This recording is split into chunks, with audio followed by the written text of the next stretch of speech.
Slavă lui Dumnezeu stă în ascunderea lucrurilor, iar slavă împăraților stă în cercetarea lucrurilor. Proverbele 25, versetul 2.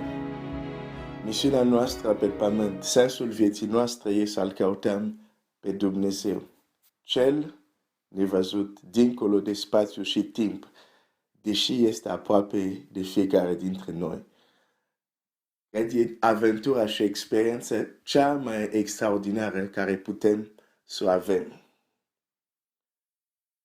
Gândește-te atunci când ai căutat ceva care s-a pierdut prin casă. Poate ai pierdut chei, poate ai pierdut portofoliu sau, nu știu, un alt obiect. Și l-ai căutat, și l-ai căutat, și l-ai căutat. Nu l-ai găsit, te-ai dus la muncă, te-ai întors, din nou l-ai căutat. Nu l-ai găsit, a trecut o zi, 2 zile. A 3-a zi îl găsești. Sau după ceva timp ce l-ai căutat, în sfârșit l-ai găsit. Îți dai seama ce bucurie. Cât te-ai bucurat că în sfârșit aici erai, te-am găsit. Noi așa avem această pildă, o femeie care a pierdut, cum se numește piesa aia, am uitat numele în limba română, a pierdut-o și o caută, aprinde luminare, o caută. Și când o găsește, mare bucurie. Nu există mai mare bucurie să-L cauți pe Dumnezeu, comoară de preț, cea mai mare comoară, să-L găsești, nu există o mai mare bucurie. Dacă un lucru nesemnat, când l-ai pierdut și când l-ai găsit, ți-a adus o bucurie, cu atât mai mult va fi bucuria ta mare când îl găsești. Pe Dumnezeu atât puternic. Dumnezeu să te binecuvânteze. Am zis că o să încep astăzi prin a vorbi, prin a citi texte în Nou Testament care ne arată că cuvântul jertfă nu ar fi trebuit să dispară din vocabularul nostru, cu atât mai mult din inima noastră. Dar suntem astăzi într-un trend unde anumite cuvinte sunt diluate și anumite cuvinte pur și simplu sunt șterse. Din dorința poate de a ne moderniza, dar există lucruri care n-au nevoie de modernizare. Creierul tău n-are nevoie să fie modernizat. Creierul tău n-are nevoie de update. Unde te-ai dus? Apoi m-am dus să-mi fac un update la creier. Wow! Nu, n-are nevoie.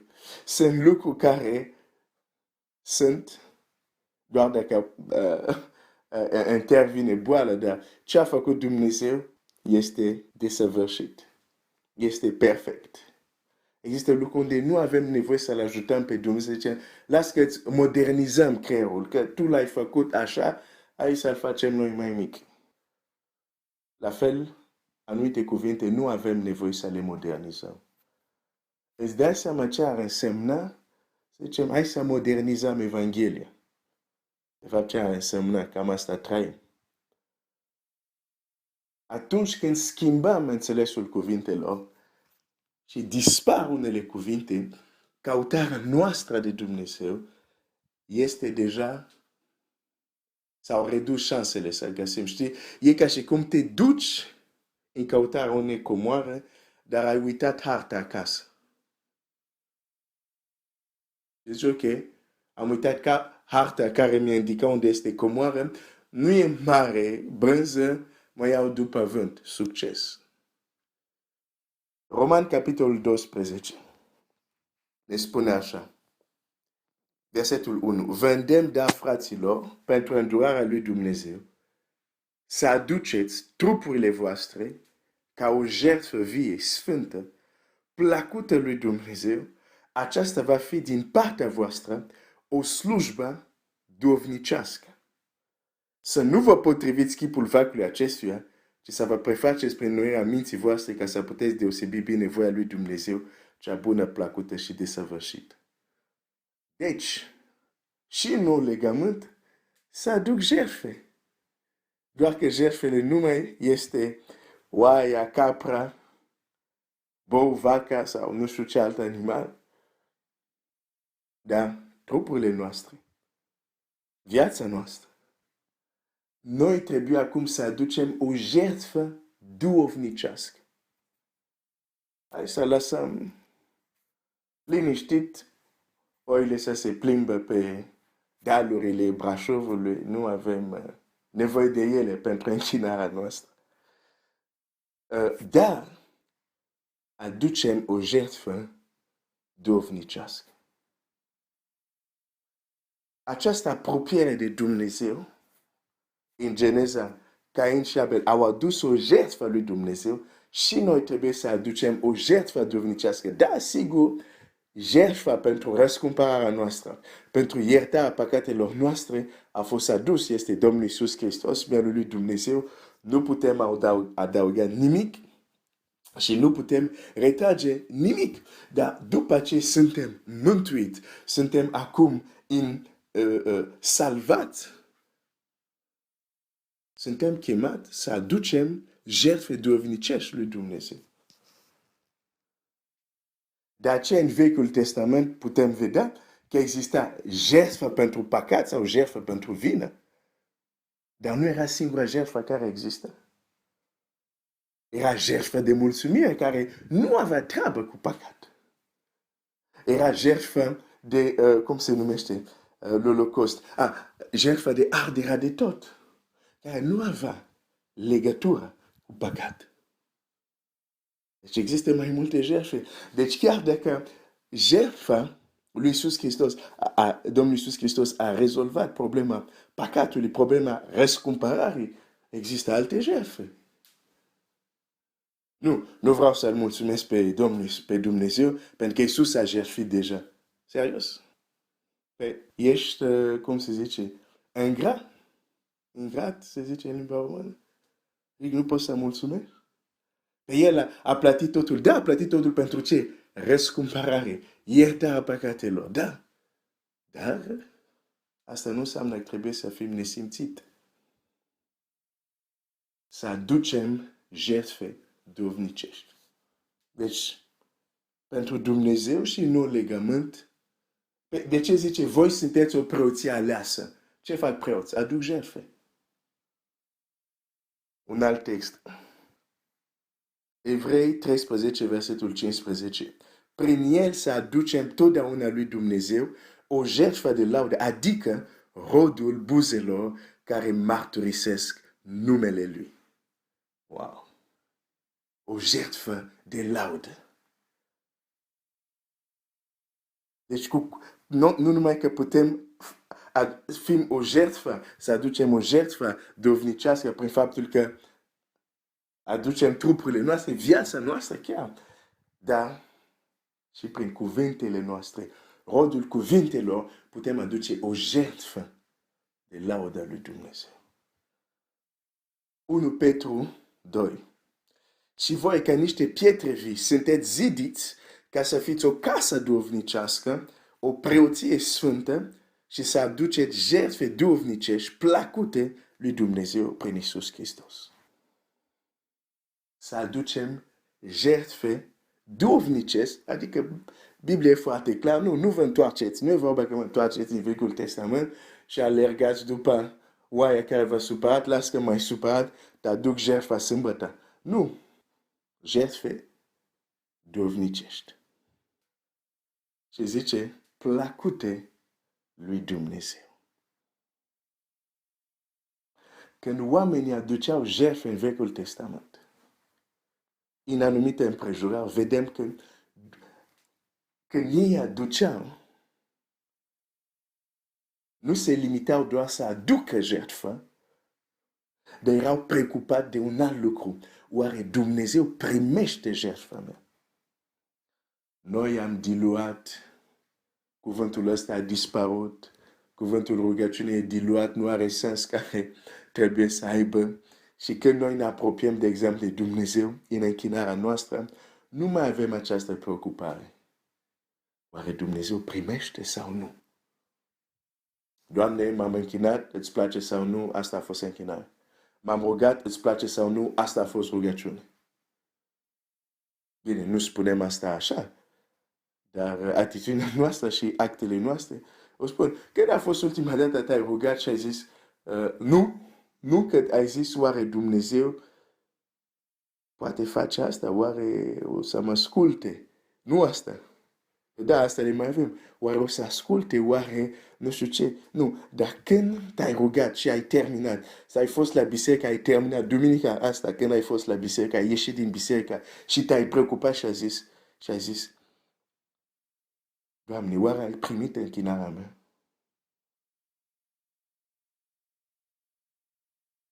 Doamne, oare ai primit lauda mea? Când cântam ce mare ești și mă mai uitam ce mesaj am primit pe telefon? Oare, Domnul, ai primit închinarea aceasta unde eram plictisit, abia așteptam să ies din clădirea bisericii? Bine, uneori nu este vina noastră, uneori alți ne ajută să ne plictisim, între ghilimele. Dar oare ne preocupa cu asta? Oare ți-a fost plăcut? În căutarea noastră de Dumnezeu, un cuvânt cheie este închinare. Dar când vorbim de închinare, un alt cuvânt cheie este jertfă. În cazul nostru, jertfe duhovnicești. Tot ce a fost scris înainte a fost scris pentru învățătura noastră. Să învățăm. Astăzi, cuvântul jertfe a dispărut. Nu mai există. Cuvinte închinare, rugăciune, diluat. Mult zahăr, mult gem, mult ciocolată. Să ne fie plăcut nou. Nu plăcut lui Dumnezeu. Dar dacă ne ducem la cuvântul jertfe, știm foarte clar când se aducea jertfa, Dumnezeu nu o prima neapărat. Când se aducea jertfa, cei care erau serios, dorința lor era, da, aduc jertfa, dar să o primească Domnul. Să fie o jertfă de miros plăcut lui Dumnezeu. Dar noi zicem că ne închinăm. Dar este o închinare care să ne fie nou plăcut. Nu că închinare nu ar trebui să ne bucurăm și să fie plăcut pentru noi. Dar noi nu suntem centrul închinării. E Dumnezeu și atunci El trebuie să zică, da, această închinare mi este plăcut. Schimbăm sensul cuvintelor, îndulcim, iar alte cuvinte pur și simplu dispar din vocabularul nostru. Și atunci ajungem în impas. Pentru că spui, dar m-am rugat, Domnul, și Dumnezeu zice, nu, asta numești tu rugăciune, pentru mine nu te-ai rugat. Dar mă închin lui Dumnezeu și Dumnezeu zice, nu, așa gândești tu că te-ai închinat, dar nu a fost primit. Și intram în confuzie. Pentru că credem, dacă ne-am închinat, dacă ne-am rugat, automat Dumnezeu primește. Nu. Asta învățam din primele cărți ale Geneze. Dumnezeu să ne ajute să redescoperim unele cuvinte din Scriptură care ne-au scăpat. Sau să redefinim corect unele cuvinte care le folosim, dar care sunt diluate. Pentru că altfel nu-l vom găsi, plecăm cu ceva greșit. Nu, asta trebuie să spun, nu să depasez 15 minute, dar trebuie să spun asta, că nu pot să spun asta mâine. Vreau să termin cu o ilustrație. Mulțumesc lui Dumnezeu pentru părinții mei, pentru tata, pentru mama. Și mama mi-a povestit o întâmplare care a avut când a dat bacul, deci se dădea în două părți, se dădea partea scrisă mai întâi și apoi era partea bacul oral. Și la ea avea, printre altele, a avut trei, cred, a avut și matematică. Și matematică, pur și simplu, profesorul a scris problema la tablă și aveau foaile și trebuia să rezolve problema. Asta a fost examen oral. Și ea încearcă să rezolve problema și nu iese. Și zice, nu, ceva, se pricepa la matematică. De fapt, se foarte inteligentă de asta. Nu m-a lăsat să fiu puturos la școală. Eu eram, nu vreau să învăț, dar ea nu m-a lăsat. În fine, ea m-a încurajat foarte mult să învăț, vreau să zic. Deci, încerca să rezolve problema și nu găsa rezolvare. Și apoi s-a uitat la tablă. Și a zis, domnul profesor, problema aceasta este o greșeală în această problemă. L'énoncé, se zice în franceză, adică enunțatul, nu știu dacă există în limba română, dar problema, cum ați spus-o, are o greșeală. Pentru că încerca să rezolve, nu merge, zice, ceva e greșit. Și el zice, în prima dată spune, nu, problema este corectă, tu nu înțelegi, dar nu înțelegi, nu acuza problema. Bine, e prima reacție a profesorilor, adică cum adică problema e greșită? Nu reușești tu și vrei să acuzi problema. În fine.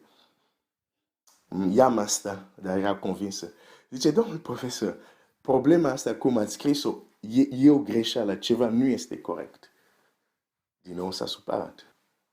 Și după ea insistă și spune, domnule, ok, ce vă costă să vă uitați de unde ați copiat?